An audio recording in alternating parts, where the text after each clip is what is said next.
Hello, everyone, and welcome to another episode of the Search for Tomorrow podcast. I feel like I say this every time, but I'm extremely excited about my guests today. And I think that's because I keep bringing on pretty great guests. And some of them you may know, some of them you may not know. If you frequent Magic Online, you'll know them as xfile. Or if you maybe are in the GTA area, you'll know them as Felix Sloo. But regardless, our guest for this week is Felix Sloo. And I'm so happy to have you, Felix. Hey Andy, how's it going? It's going good. Just another good day. Like some new Magic stuff's been happening. Spoiler season started, and if maybe because there hasn't been spoilers for a bit, it's like feeling kind of nice to see some spoilers. Yeah, it's been like 4.5 months or something like that since the last set. Feels like the old days. We only get like the 4 sets a year. Not many like supplemental products, and this means you actually had a break. Yeah, you get so like bogged down by all of the spoilers that it is awesome to finally have a bit of a break and then some spoilers and be able to be really excited about it, like normal sort of. Yeah, for sure. Okay, so the point of the podcast, Felix, is to kind of introduce you to Canadian Magic players. And there might be some that know who you are, and there's going to be some who don't. And basically, why don't you tell me about how you started with Magic? What got you into Magic, and how did you make the break into becoming a competitive player, or was it always that way? Yeah. So I started playing Magic um summer before sixth grade, summer camp. Yeah, some of the counselors and some of the other kids had some cards. I was like, man, this game looks really fun. I want to get into it, and started playing and kind of snowballed from there. And I played super casually for about a year. And then, so this was in like 2011 when I started. So M12 was the newest set, I think. And then, like a year later, I started getting into like watching the pro tours and reading articles and stuff like that. And I was 12 years old, and like I mean, I'm definitely an advocate for like teenagers can be good at Magic. Like I had a GP top 8 as a teenager, and a lot of other people I know had like good results as teenagers. But like at 12, I was maybe a little young to be actually succeeding in any sort of tournaments. Still probably like 4 years away from finally winning my first league. So definitely took a little bit to actually get into like the competitive scene in terms of actually feeling like I had a shot at top eighting a tournament or winning a tournament going in. Um, and so I played in middle school. I took a break for a couple of years and then got back into it. I was like 16, and that was kind of when I started getting like more into the competitive scene a little bit. I was also really into just like building decks, brewing decks. Did that a lot online, and then I that was kind of like how I first made a name for myself in the competitive scene. Was not so much like as a competitive player, but more just like competitive players liked the things I was doing just as like a way to pass the time. Um, and eventually I was like, I don't know if this is like I didn't really feel like I had like points that points that I could reach where I felt like I was progressing. Like I didn't feel like it was a good creative outlet, but I didn't feel like there was like much that I was accomplishing. And when I did accomplish something, it was like, oh well, I was like making bad decisions because they were more fun for me, which was like a fun experience to some extent, but also sort of made me feel like, if I think like when you're playing Magic at a really high level, especially when you're learning to play Magic at a really high level, you have to be super into like making good decisions because you can like you can enjoy winning, but that's only going to take you so far. Like you have to just get into like figuring out what decisions you're making right, what decisions you're making wrong, and really enjoying that process. And I think that's sort of why like a lot of competitive players really stress like, oh well, this person is like playing a bad deck. It's not that there is anything like inherently wrong with playing a bad deck because it makes you happy.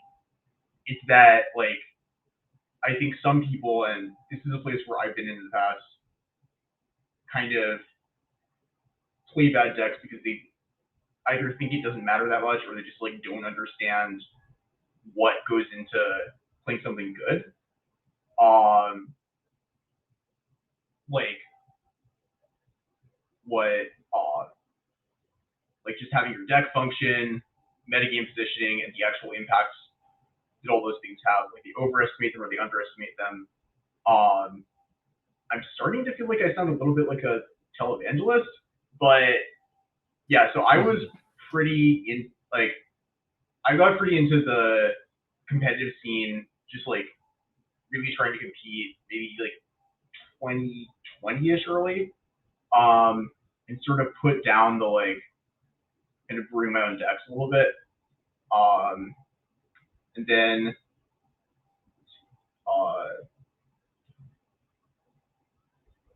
kind of took breaks, went on and off, and then December of last year, I was 21 at the time. I qualified for the Neon Dynasty Championship, and I went 9-6 there. And then a few months later, I qualified for the New Competitive Championship. Started on day one, and that's pretty much where I'm at now. Yeah, just trying to figure out like how to get a more solid base full of theory stuff and get back on the pro tour. Hopefully qualify for my third straight one in the beginning next year. Yeah. So, did you like start at the local game store? Did you play like FNMs and stuff like that? Yeah. That was where I played most of my Magic.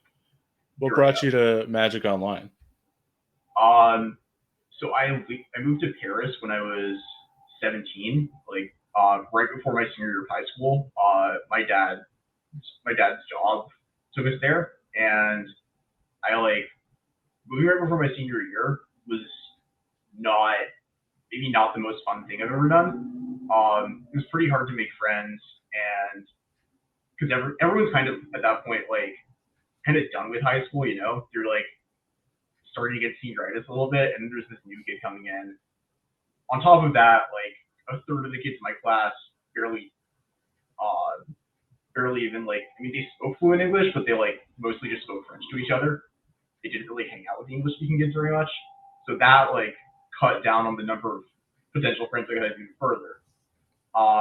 So yeah, it was really just a lot of like when I wasn't like at volleyball practice or occasionally like seeing a friend or whatever, just kind of sitting in my room, and I started playing Magic Online there, kind of enjoyed it, and yeah, it took a while to get like more into the super competitive aspect of it, but once I moved like back to the US for a little bit, I stuck with playing Magic Online. Just felt like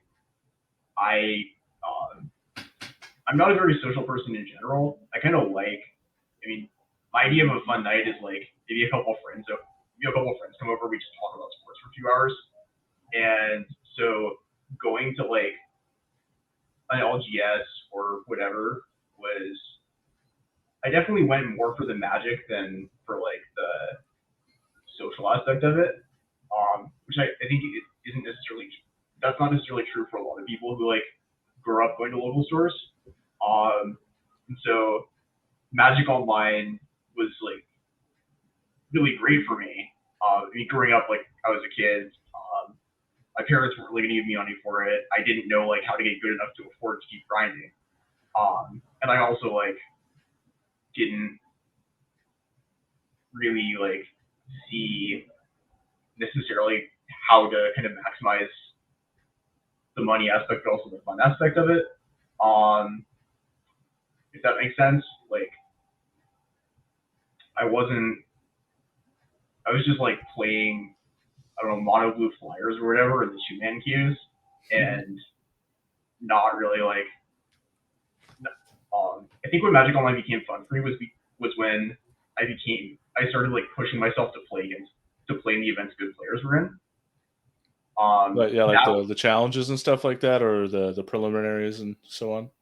yeah, like, and that was really what drew me in, was just the opportunity to like play against amazing players, because I think that you improve so much faster if your level of competition goes up. It's just like when I stopped, when like when the New Japan Championship happened and the like 4 pretty close to uninterrupted months of testing that I've been doing stopped, I felt like I had like a weekend or two where I felt like I was playing really well, and then I felt like my level of play fell off a little bit, just because like these habits that I've been building, because my opponent was almost always going to make a really good play, they weren't being like exercised, because you just can't find like PT level opponents consistently in the Magic Online teams. There just aren't that many. Like, there aren't that many players at that level in the world, and Yeah, and people always or often play to their competition, especially you're very talented, you're very good at Magic. I think when you're just playing against people you don't know, it's so easy to just autopilot and not really think through all of the lines. And I'm super guilty of that myself. And it's one of the hardest things that I've had to try and get back from when I quit for a year, is just trying to get myself to turn off autopilot and actually think about the games, because sometimes you'll make a play and it takes you all of 2 seconds to realize that that was a mistake, or you finally start thinking about it because you've made your play past the turn, so you're just not doing anything anymore, and you start thinking about all the things your opponent could have, and you're like, oh, I definitely could have played that entire turn better if they had this card, or if they don't have this card, I killed them in 2 turns if I did this way. And I don't think they have that card because of what happened a turn earlier. And it's that kind of stuff that it's really easy to just mess up. But when you're playing with the high level players, and that's why I advocate for Magic Online for anyone who's trying to take Magic competitively seriously, I think Magic Online is just the best possible resource for your time and investment. And for me, like, I think the most important Magic achievement for me was like when people finally like respected Andy Awkward on MODO or something like that. And I think, I don't know, do you have similar feelings, like the getting validated? People like to get validated, and I think xfile people know. Yeah, 100%. I mean, like when I the thing that made me really notice that was when I switched to like an alt account, which I'll do occasionally if I'm testing for something.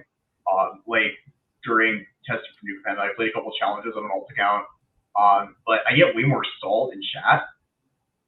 So like, uh, that's the thing that's been kind of funny to me, especially playing in leagues. Like, I feel like if people have never seen my username before, they're way more likely to like complain to me about how lucky I am or how badly I played. Yeah, that's an unfortunate reality of MODO players and playing against like a blank face. You don't see who your opponent is. And unfortunately, people just take that on the internet to as a card to just be an asshole. Yeah, and I mean, I don't think it's like a major thing against MODO as a game. I like the other game I play a lot is League of Legends, so that's like a whole nother level of chat just being horrible and being like offensive. But yeah, I mean, I usually just play with chat turned off, because like I don't care about your complaining. I'm here to play Magic. I'm not here to listen to you whine. And unless I'm getting something out of it, like I think it's funny, and I don't usually think it's particularly funny, I'm just off it. So yeah, I'll open chat to say hi to friends, but that's pretty much the only time I use it. Yeah, closing chat is a super powerful strategy that not enough people employ, and especially the MODO salters out there. If you know you're a MODO salter, just turn the chat off. Nobody wants to hear about it. Making someone else's experience worse so you can feel a little bit better by salting off is sad and not okay. Don't do that. Yeah, and I definitely I definitely think that like it is healthy to like, if you're feeling such a way about someone, get it out somehow. And like if you if that somehow sometimes has to be like telling it directly to that person, so be it. Maybe don't try to do that so much, but at the same time, like, it's just I think it's just generally a bad approach to the game. To the extent that, like, if you actually understand how the game works, and you have like a solid base of reasoning for why you got unlucky, then like I understand why you're complaining.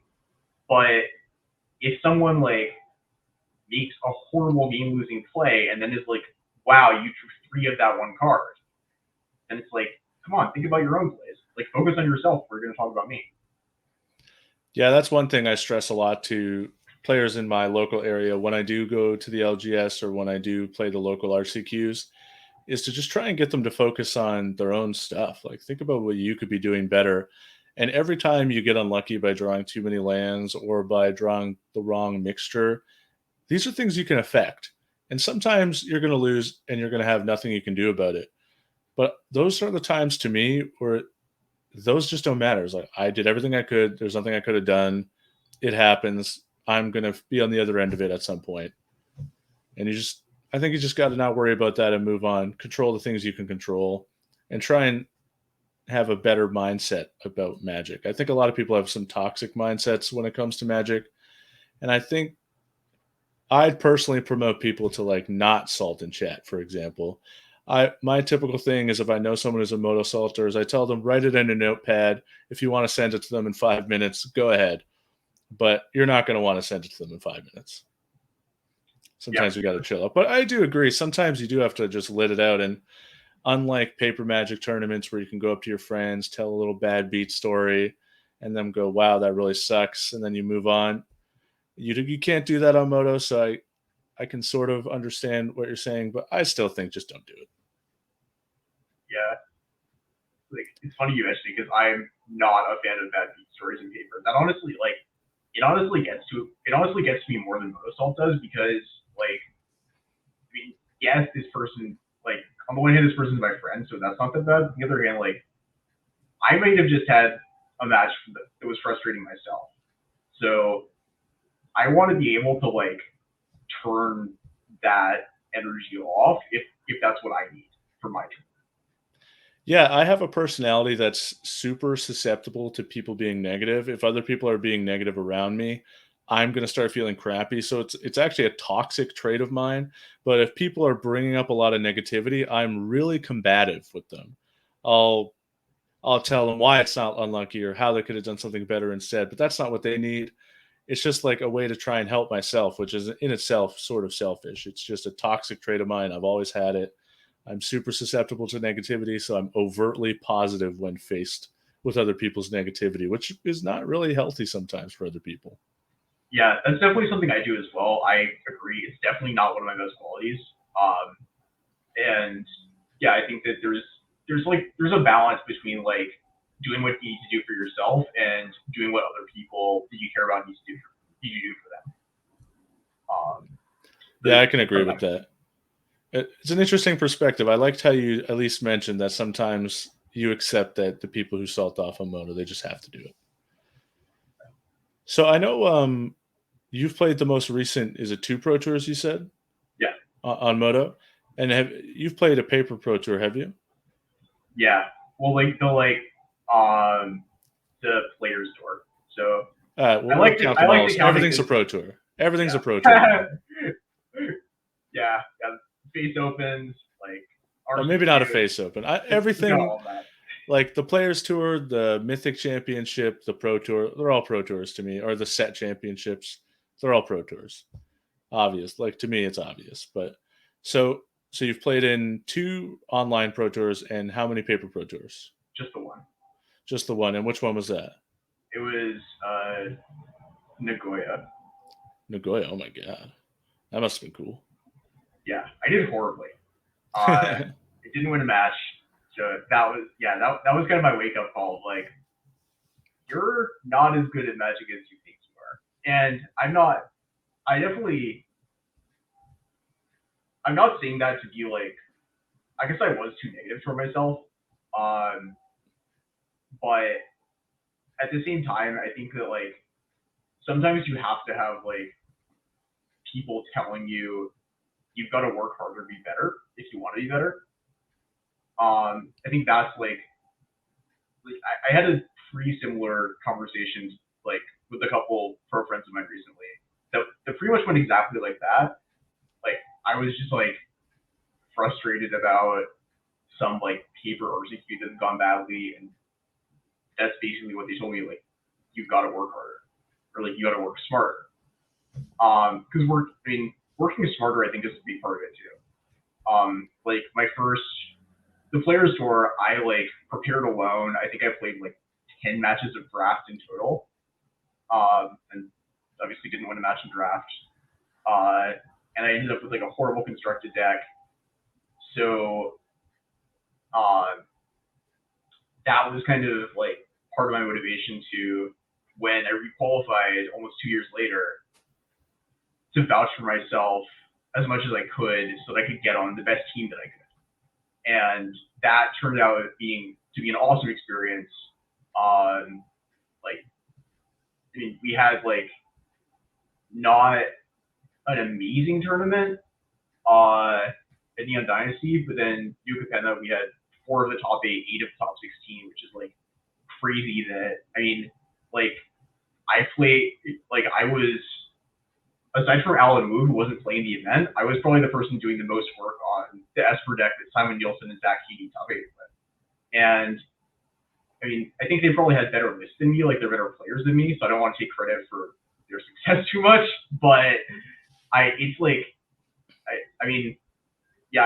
guess what I'm saying is like just advocate for yourself as much as possible. Like talk to good players and just do the work in your free time to like be good enough that you can have conversation with them and have reasonable takes on things. Especially things that are relevant to competitive play. Like I think that something that really benefited me is that I spend most of my time playing like standard Pioneer Modern, just like formats that are pretty relevant to competitive tournaments. And I think like part of the reason like legacy or vintage players often have a tough time transitioning to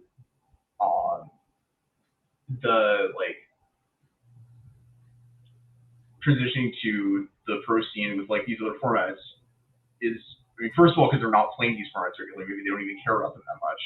But also, you're not like, when you have these conversations with players who are playing these formats competitively, it's just on the level of like, I have this one-off tournament coming up. What deck should I play? It doesn't go into this like deeper level of strategy. Yeah, like they don't have the experience of like what the lower power level formats are, how interactions happen, how like the sequencing of the early turns matters a lot. And you may see a card and be like, this card is obviously powerful. And sometimes you have to explain, yes, it's obviously powerful, but it doesn't actually play out very well because these are the spots that it's good in, and you want to be doing other stuff in those spots that it's good in. Or maybe it's vice versa. But no, you're right. I think a lot of times like legacy and vintage players have a tough time coming over. As any format specialist, I think, is going to have a tough time playing out of format. And I think if you're a competitive player, it's important to not be a format specialist. Like you can focus on a format and get really good at that format and be an expert on that and a great value to your team. But if you want to add a value to your team and it's not the format, you're kind of out of luck there. And I think you just got to put the work in, like you've said many times. I think that's one thing a lot of people don't think about or talk about as much when people are doing the results. They see the results and they're like, wow, this player was good the whole time. No, they weren't good the whole time. It takes a lot of practice, a lot of results, and so you have to be willing to be wrong so many times in order for you to start getting stuff right. And that's what I would say personally, one of my biggest leaps is just accepting that other people's ideas that are presented to me, if I think they're bad, I'm going to still explore them because maybe I'm wrong. And honestly, lately, I feel like it's played out that way where someone says something like, this is how I sideboard in this matchup. and I'll say something along the lines of, "That's completely unintuitive to me. That's not what I would do. I'm going to try it." And an example of that is in Pioneer, boarding out your phoenixes against mono green. Someone said to do that, and I said, "That sounds really dumb. That's how you kill them." And I started doing it, and I'm genuinely like 15-0 against mono green with Izzet Phoenix by just boarding out my phoenixes, so I can no longer get Karn minus. Like, Karn is not a good card against me anymore because it doesn't really matter if it resolves. I'll likely kill it with one of my 2-drops and then move on with the game and just only counter the threats that matter, the Cavaliers and the Storm the Festivals. And it's that kind of teamwork and work that matters a lot. And thankfully, I'm lucky enough, and so are you, to be a part of, I think, well, I don't know all the other Magic Discords, but the Boomer vs. Zoomer Magic Discord has been absolutely massive for me.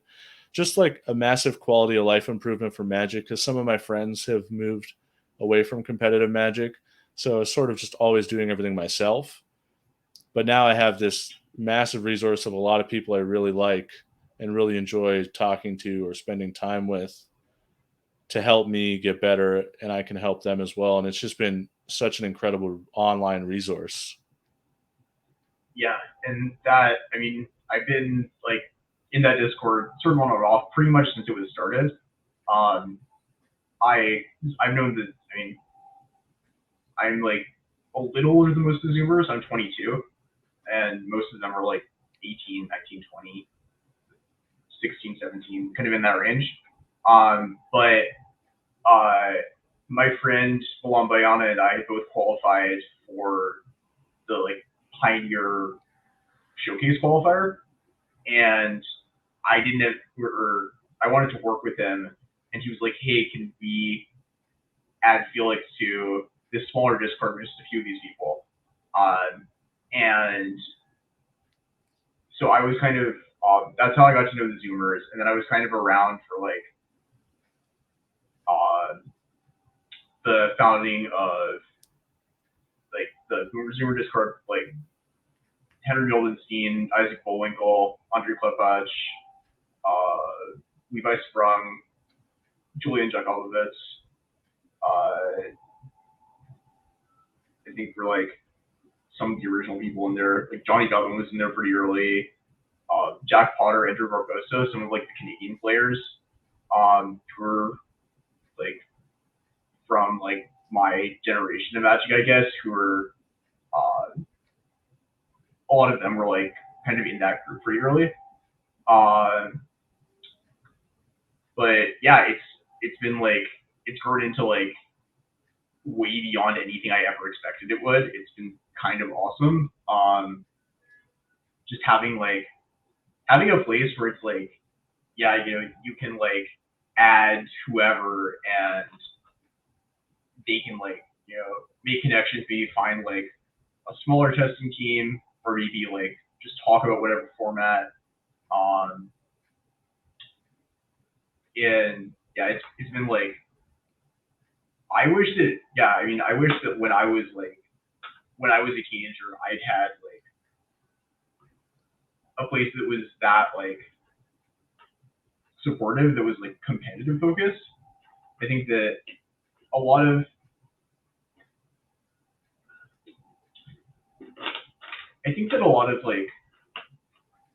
discords are like, a lot of the discords that are like trying to be competitive focused are open membership, and you know, obviously like it sucks that open membership discords don't work, because if anyone who wanted to put in the effort and like and just like reach out to better players, learn how to get better, just had an avenue to do that, that would be awesome. The problem is if someone just like wants deck lists and is going to contribute just insane or bad opinions, then it's like you're not really contributing anything. You're like just kind of adding noise to the server and talking about these things that like it's, I mean, having some, I mean, I think that like being a very quiet person kind of played to my advantage when I first got into this competitive scene because I don't talk very much, so I couldn't say too much dumb stuff. Hmm. And when when you're like when a group of players are trying to solve a problem, if someone says something wrong because they're not very good, like I wish that it didn't work this way, but like that kind of derails the conversation because then you have these two options and like one of them is probably wrong, but it's like conflicting with everyone else's perspective, and so you have to like sort that out. Yeah, I get what you mean. There's sometimes when it's open membership, there's a lot of noise, and when it's closed, like the Boomer Resumer is, it sort of takes like a commitment from everyone in a sense to like help each other. Everyone knows sort of the rules of engagement. You don't really see people in there just asking for a deck list and never contributing or never at least generating discussion that I can see. I can't think of anyone who does that. And I think it being closed is what sort of does that. And if it's an open Discord, I think what will end up happening is the more serious players or the more competitive players will move all of the focus stuff somewhere else. And that Yeah, doesn't, that kind of takes away the whole benefit of having the Discord in the first place. yeah. And I think we found a pretty happy medium for that. Where like it is a closed Discord, but if someone who's in the Discord has like a friend who they think is going to be a good fit for the Discord, they're either like a good player or they're like a player who has like been about it for a while, is trying to get better, or who like wants to get into competitive Magic. Uh, just as long as they're like as long as they want to be like at some sort of high level, uh, whether that's like being a really good MODO grinder or just winning all their local tournaments, then I would say they're a good fit for the Discord. So, but yeah, I think that's sort of. I feel like we've sort of like kind of inadvertently accomplished what I wanted to get out of some of the open servers I've been in, which I'm pretty proud of whatever part I played in that. And you should be, to be honest, you should be for sure. I sort of just joined it last year and was so pleasantly surprised with how awesome it was. Yeah, I was super stoked to get invited or get asked to join. It was awesome, and it was one of those moments of validation, which feels good. People love to be Oh, thank you. validated, and I'm one of them. I'll say it. So I know you've taken some breaks from Magic. Why don't you talk about some of the reasonings you had for those? Was it all just timing related? Were you having a toxic relationship with Magic? And do you feel like they were beneficial to you? Yeah, 100%. I mean, I feel like they were beneficial. Yeah, I think it was just like I was kind of putting a ton of pressure on myself to win, but not putting as much pressure to myself to get better. And yeah, that did kind of lead to a toxic relationship where it was like I I had these expectations of myself, but I wasn't setting myself up to meet them. Um, and Yeah, I feel that I think we might have stopped playing at around the exact same time. Right when COVID started, there was a lot of super PTQs. I remember we worked on a lot of decks together, or the one deck together, quite a bit during that. And I recall I top aided quite a few of the supers and finished in top four of two of them. And I just remember still feeling pissed off that I wasn't winning. And even though I wasn't putting in the work to get any better, I just decided that if I can't be happy with some obvious success, even though it didn't lead to my goals in Magic, which was qualifying for Pro Tour at the time, I needed to take a step back just for my happiness. And I think it was super beneficial to me. And when I came back to Magic, it was like I was a kid again. I was so excited to play and so excited to learn everything again and just so eager to get better again. It was nice to start over in a sense. Like I was certainly worse when I came back than when I left, but it was nice to be humbled by the fact that I know I was making some really bad plays. And still sometimes I catch myself doing stuff that I find just embarrassing. And I think it's important to let yourself make mistakes, learn from them, and I personally just don't beat myself up about it anymore. I just make note and I move on because one of my goals in Magic is to maintain a positive relationship with it because I don't want to ever feel like the way I felt then again, even though I was putting up very good results and not feeling good. I just don't ever want that to happen again.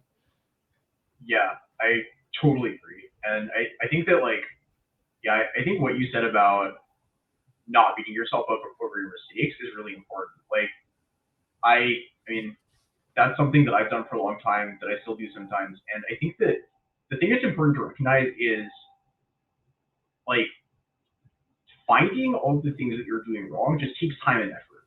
And so if you're seeing yourself make a mistake, then that's not like, I mean, it is a bad thing in one sense because like your results are going to be worse because you made the mistake. But in the long term, it's a good thing because the more mistakes you'll see and the more ways you figure out to not make those mistakes again, the better you're going to get. Yeah, Um, exactly. If you leave a tournament and you went 5-2 and you feel like there's nothing you could have done, that's not a good thing. But if you leave a tournament and you went 4-3 or 5-2 and you remember, I cost myself a match here for sure. I could have done this differently. Maybe it plays out right. I'm not sure if it was correct. I'm going to think about it more. That's how you get better. If you leave a tournament that you did pretty well at, but you just don't leave it with anything, you're not taking anything with you, you're not going to get any better. yeah, and I definitely think you can go too far. Like, um, you can't like if you're saying like because you have to think through something and actually think about like whether or not it was a mistake. Because sometimes you're gonna make the right play and it's just not gonna work out because of variance. And if you're thinking like, oh well, I could have taken this different line where it would have worked out, so I must have been a mistake, then maybe you were right the first time. So sometimes when it like especially when I'm not too sure, I try to double back and be like, well, what was my reasoning originally and what's my new reasoning? Which one do I think is better now? And if I think that my original reasoning was good, then I'll be like, oh, I actually didn't make a mistake. Or like maybe, but yeah, I have a very broad definition of what a mistake is though, and I think it's not necessarily the healthiest thing to some extent because it does take like it does take a toll. Like you can only tell yourself you're messing up so many times without just not enjoying the game. Um, uh, unless you're walking a fine line between like being aware of your mistakes and not being like way too critical of yourself. But yeah, like I mean, I think like if I'm paying attention to the wrong things in game, I see that as a mistake because I could be doing something better. So like let's say that I like if I'm a MODO like usually I try to like rearrange the lands of the spells in my hand. So that like the spells are on one side, the lands on the other, so I can process it visually more easily. And if I'm not doing that, I consider that a mistake. It's just like there are obviously the decision points you're making on in-game decisions, but there are so many more decision points like deck building, mulligan, sideboarding, just outside of game stuff, like even like drinking water or eating food. Like these are all things that to some extent are affecting whether or not you're going to win the game. And I think that like it's a bit daunting to some extent because it's like it's hard to know what all of these are, let alone to get all of them right. But it's also like I think it's a view of a game that makes me feel like I can have like Apollo Beater Rosa or LSB or the Sea level from here. Like that's where I want to be eventually, and I feel like I have the work ethic to get there. I can confidently say I'm one of the hardest working players in the world. Like I played over 500 matches in testing between the last two championships and spent like many more hours working on deck building and theory. I play a ton of Magic online, but I think that where it remains to be seen if I'm going to be that good, by which I mean, like, realistically, it's kind of insane to think that I would, even if it takes that level of self-confidence, is confidence, first of all. Like, I don't think I'm as confident in, like, my ability sometimes as I would like to be. Working on the right things is another big thing. And just, like, yeah, I really say those are the two things. Like, I sometimes lose confidence in myself and I get sidetracked too much. And like, I mean, not just the players I listed, but really a lot of players on, like, at that level are going to get drilled by that stuff. I have like,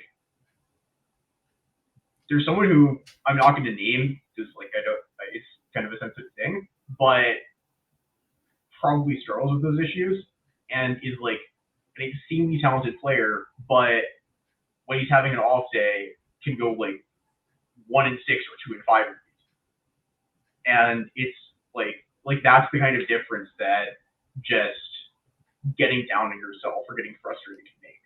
You just, like, I yesterday I was playing, I think, like, Blue Eye Control and Pioneer. I'm playing that a lot recently.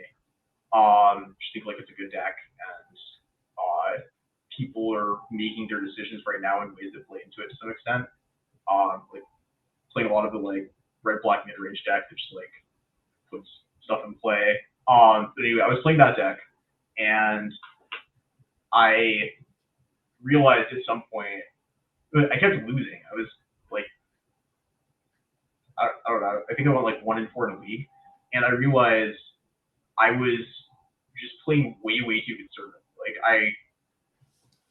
like, my opponent would play a spell, and I'd be like, and my first thought would be like, well, they could have this other spell that blows me off if I try to react to it, so I'm just not going to react.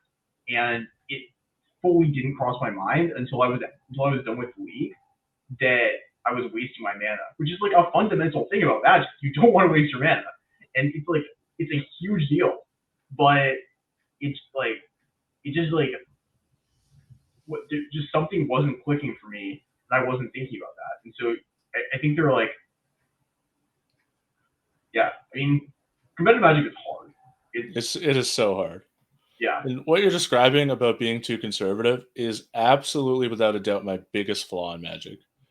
Is I will miss a lot of damage playing conservatively, and I think it just stems from this type of decks I've played, like control decks or these like mid-range decks that go over the top anyway, so it doesn't usually matter, or these, like, combo-ish decks, so it doesn't really matter when you miss the damage because you'll usually just overwhelm them with cards or kill them anyway. And I think that's just what you described is something that I deal with all the time with, like, not attacking. Like Ice Fang Coatl, I'm not sure I've ever attacked with Ice Fang Coatl. They could have 2 Ragavans, they could have Ragavan Bolt, and I'll just never attack. And that kind of stuff, it's tough to walk the line, and it's even harder to find when it really matters when you mess that up. Yeah, I think, like, yeah, I mean, in an ideal world, I think we would all know, like, every decision we have to make in, like, in a game, we would have a clear idea of what our options are and which one is going to work out better for us, or is going to, in aggregate, have a better outcome for us, based on, like, all the different types of variables that happen. And unfortunately, that's not true. So, like, I mean, with the Ice Fang Coatl thing, I'll just use that example because I do similar things to that sometimes, where I'll just, like, be at 27, my opponent will be at 18, I'll be like, I probably have inevitability, and so I just won't attack with a creature when I should at least be considering whether I should be attacking. But yeah, like, I think that, like, yeah, I think that's a big part of Magic. Is just, like, having a clear idea of why you're doing everything you're doing. And I can sometimes get too focused on that. Like, after Neon Dynasty, I went 9-6, which is good, but I felt like I got very lucky. and I didn't feel like my base of theory was good enough for me to do much better than that the next time. So I took a week off after the championship, and then I just started working on like reading books about game theory and figuring out like how to like memorize deck lists better and how to process in-game information better. And so that's a lot of what I've been doing for the past like 5 months now. And it's I think I've mostly got it to a good place, but the biggest thing I learned is like you don't need to reinvent the wheel, because like I was watching this East stream a couple of days ago, and like the theory work I've been doing, it helped me understand why he was asking the questions he was asking. Like, does my opponent stuff beyond like does my opponent have this card in hand? It was like, what specifically is going to happen if I draw this card, and what's my percentage of drawing this card? Like figuring out like what matters when in terms of what lands your opponent plays or has in play. So like I knew why he was focusing on the little things he was focusing on and asking the questions he was asking, but the theory work wouldn't have helped me come up with those questions myself. And I think that if you like right now on a whiteboard over there, I have these questions written out that Austin Versavage asked himself like during games, like how do I win? How do they lose? What's in their head? How can I make them waste mana or make things awkward on them? And how do I lose? And so I think that like just asking yourself those questions over and over is like, it's a tried and true method, and it's really hard to just process all the information with our little monkey brains if we're getting more into the theory of that. Like I've done a ton of work on theory. I was reading this book a couple days ago about the New England Patriots and their coach Bill Belichick. Something that really struck me from that was seeing that he's like widely regarded as the greatest football coach of all time. But instead of holding like a large play sheet on the sideline, he just holds a tiny note card. And the reason for that is he doesn't want his players to have to memorize a ton of plays, because he doesn't want them to have to think on the field. He just wants them to be able to react. And the easier he makes that for them, the simpler his defense is, the better they're able to react to what the opponent's offense is doing.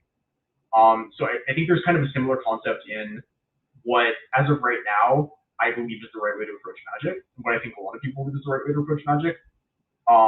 In that, just like keep asking yourself these questions. Don't make it too hard in your brain, but also make sure you're like giving yourself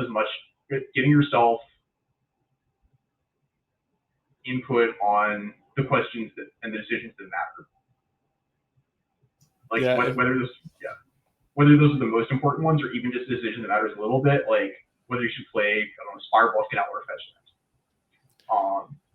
Net. One of the things that I'm taking away from a lot of what you're saying this whole podcast so far is to consider everything, but sort of in moderation, because you can't waste all of your time. You can't beat yourself up too much over things, but you should be giving yourself a better opportunity to win. So you need to correct those things that you would beat yourself up over. And it's a lot of that sort of same concept over and over again of, do you want to be great? How hard do you want to work at it? But you still have to have a good time. Yeah. And I think as long as you're happy, there's no wrong answer. Like yesterday I spent most of the day like watching, like watching Magic videos, just like trying to do theory work, and then I had a friend over for dinner, and yeah, we just talked about like sports and like the TV shows we watched as kids, things like that for a few hours. And he was like, "Hey, you should watch the show Letterkenny." And then today I spent the entire day binge watching the first season of Letterkenny. And so, but it's funny because yesterday, after spending a whole day on Magic, I was struggling to kind of like make my brain function. I just wasn't super happy, and I couldn't like think through the answers to some question I was trying to solve. And somewhere in my subconscious, as I was like messing around and just not doing anything related to Magic, just doing things that make me happy, it kind of clicked, and I was like, oh, that makes a lot of sense now. So yeah, I definitely think that like, I mean, I definitely think that like doing things that make yourself happy other than Magic is important to succeeding in Magic. But it's also just important as a person. Like life is bigger than Magic, and if it's not, then you've got this entire world in front of you. Why isn't it bigger than Magic? So Yeah, I agree. Honestly, Felix, you have so many great insights. I don't think we've had anyone on the podcast talk so much about really important theory and really important mental energy and stuff like that. Honestly, there's a lot that people could learn from the stuff that you've given. I really appreciate it. yeah, What I want to talk about to start wrapping stuff up is the regional championship. So you have yeah, one qualification, is that correct? yeah. And Just how the did you one. earn that? I got second place in the face-to-face open in Charlottetown. Okay. And so do you plan on doing a lot of traveling for these face opens? Do you really enjoy them? Is that sort of your thing, or do you just like kind of traveling? Um, I do like traveling. I don't think I'll do too much traveling, but I am going to the one in Halifax in a few weeks, or I guess not even a few weeks now. It's like a week and a half. But yeah, having lived in Canada for a total of maybe 6 months at this point, I haven't really seen much outside of like Toronto, Vancouver, Montreal. So going out to PEI, seeing what that's like, and like meeting some people from the community there, that was awesome. I had a ton of fun. It was like even before I made top eight, it's like one of the most fun tournaments I've ever played. So I think at the time I was kind of planning for it to be like a one-off trip, but I might do that a little more. Just go out to like places I've never been, like never been to like Alberta or Saskatchewan or Manitoba. That's the other one that's in there somewhere. Or yeah, maybe you need to work a little more on the geography before I pass the citizenship test. But That's okay. You can go to Calgary when you get your second qualification. Will you go if you do get it? yes, I will. Okay, Yeah, I 100%. think you have a pretty good shot if you're going to Charlottetown. There's another Toronto face open, and that doesn't even include if you're playing any RCQs. What do you think of the whole Canadian qualifying situation? Do you think it's pretty awesome that we have just a bunch of these open events that have lots of qualifications, so you can sort of skip the RCQ scene if that's not what you're jiving with? Yeah, 100%. Like I mean, I think that like first of all, I think that these like I feel like I really like systems where if you win the tournament where you're trying hard, you go directly to the first one. And so I didn't really like the PVTU system, and so having this like, okay, well I can just like play a bunch of face opens, and it obviously isn't going to be true for everyone, but for someone like me who's like played Magic for 11 years, spends an enormous amount of time on it, like maybe I'm going to scrub some, but if I just play a bunch over the course of the season, I'm probably going to get 2 invites realistically. Yeah, That I agree. yeah, like and then having the regional championships be like the level of tournament where okay, I actually have to like work really hard to do well at this. I still might not do well at this, but if I do well, I get to the Pro Tour. I think that's an awesome system. And I can't say I'm a fan of some of the other regions' systems. The one in the US seems pretty decent, but like I've heard not great reviews of Europe, for instance. Yeah, Europe is down bad. Yeah. I've heard some terrible things about the tournament organizer and just the distribution of invites compared to population, popularity in the region, and just who gets these to host these events just seems pretty unfair. My hope is that WotC will realize that and maybe implore them to do it a little differently or a little more fairly, or give it to someone else. Yeah, I definitely hope so. And I obviously I'm hoping whoever they decide is the best organizer. That it's just like they're having some kinks as they're working things out. They couldn't find too many organizers or too many sources we're comfortable with in other regions. That's not a situation I'm super aware of, even though I lived in Europe a few months ago. So I'm not gonna and I don't want to go into too much. But as far as our situation in Canada, I think that we probably have the best system in the world out of the regions that I'm regularly in contact with people from. I don't really talk to Japanese players very much. I'm acquainted with some of them. I like some of them, but they mostly have their own community that's largely separate from the Western one. Yeah, I think basically I agree. I think Canada does have the best system. The only qualm you could potentially say is that the American Regional Championship is pretty close to a Pro Tour in a lot of ways. The first place prize is $40,000, is it not, or $20,000? Is it? Holy. Yes, yeah, it's a massive, massive cash tournament with top 48 going to the Pro Tour, and Canada first place is $2,000 with top 8 going to the Pro Tour. But if I recall, American's DreamHack is $20,000 for first. Oh wow! Yeah, yeah, so definitely it's pretty close to a Pro Tour. So you could argue that system might be better in some ways, but if the goal is ultimately the Pro Tour, I think Canada has it pretty well. And the fact that we don't have to grind RCQs if you don't want to, you could just play these 5Ks that you were going to play anyway and get your qualifications that way. I think it's the best, for sure. Yeah, I think I mean, 20K or not, I think I'm probably going to come out I'm probably going to come out of the season having enjoyed my few months in this system more than I would have enjoyed it if I still lived in the US. Yeah, RCQs can sometimes promote some. It's just when it doesn't get you right to the Pro Tour, it creates these weird incentives where you want to try really hard, but you don't want to try incredibly hard, and then you have these mixed results because of that. And sometimes the tournament organizers aren't the best, the stores aren't the best, or there's some weird things going on, and sometimes it just doesn't feel great. But I've played a few RCQs. I had a really good time at all of them in my area, and there's some what do you call it, drama out there on whether you should keep playing if you're already qualified, and maybe that'll get solved eventually.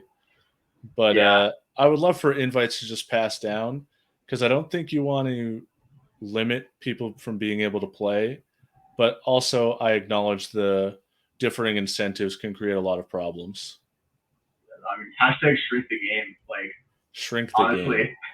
game. Yeah. I do think if you're not able to qualify because you're not able to beat players who are already qualified, there were some questions about whether the system should allow them to do that, but I also don't think it's that player.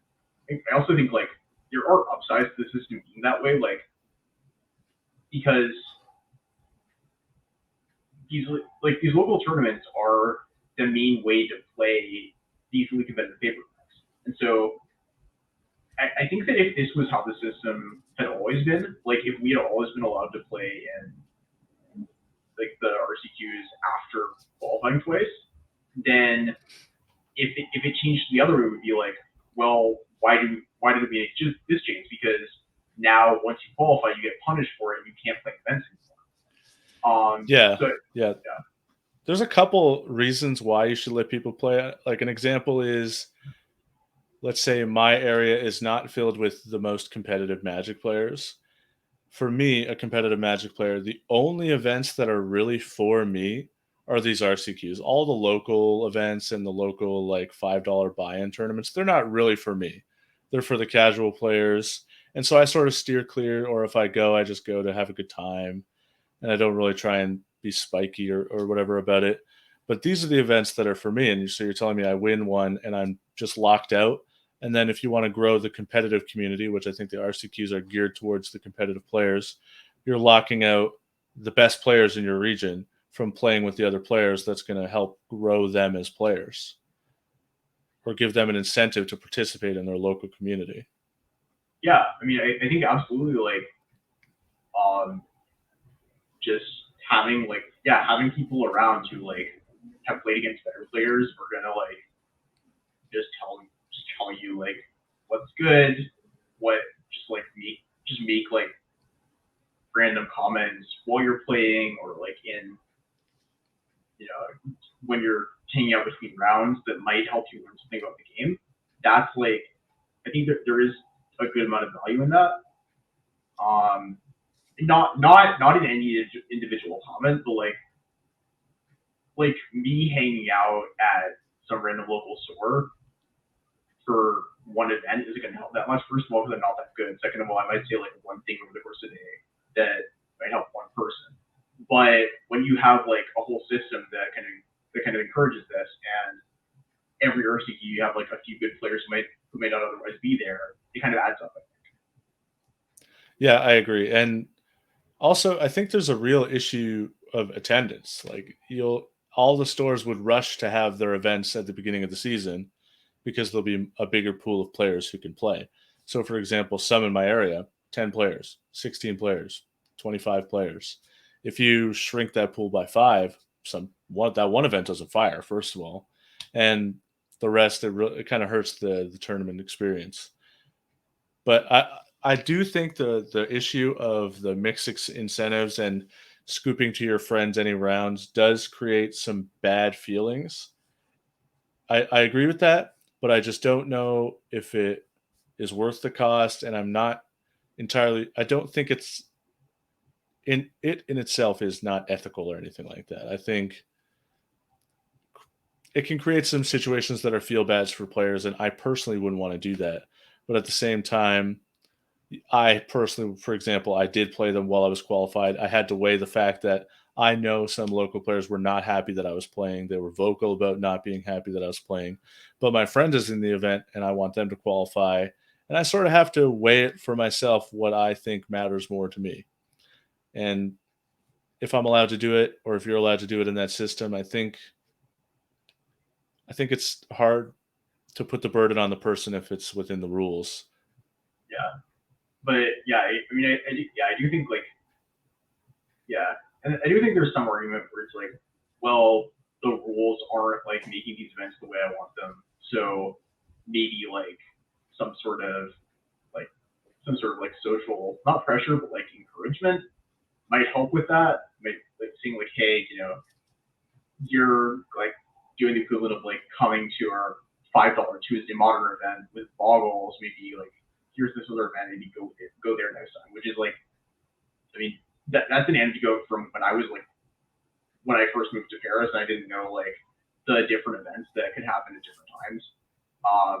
That I showed up to a local event with boggles and I literally got told like, this store has a more competitive event on this different day. Next time you should go there instead. Oh damn! Like, yeah. That's funny. It was like, yeah, definitely. All right. Well, that's sort of everything I wanted to ask you about. I'm really happy with all the information you sort of gave the listeners and me. Honestly, I think you're an incredible player. You have such a great mind for the game. It's so obvious that you're going to be incredibly successful, or at least as successful as you want to be, because you have all the tools. You're really smart. and you have the work ethic, like you said, I think it's impossible for you to not reach the goals that you want, as long as you're willing to keep working at it, or if it's still worth it to you. I appreciate it, and I wish that more people growing up had told me that I'll be as successful as I want to be. Like, I think like, I mean, I think a lot of like, I mean, I like probably I imagine a lot of other people have been told like, was told like you're wasting your potential, or you need to work harder. And I wish I'd heard like that encouragement that I can work harder without the like negative aspect more often. Yeah, like you need to work harder or you're going to fail. No, it's you need to work harder if you would like to accomplish more. If you're happy with where you're at, that's okay. Yeah, and that's the thing that's missing. Like ultimately, you're the one who has control over like what you do with your life, what your legacy is, and like, and for me, like, yeah, I mean, I can tell myself like I want to be remembered as this great player, but the question is, do I want to put in the work to get there? And that's what I'm going to find out next few years. Yeah, sometimes yes, sometimes no, and that's okay.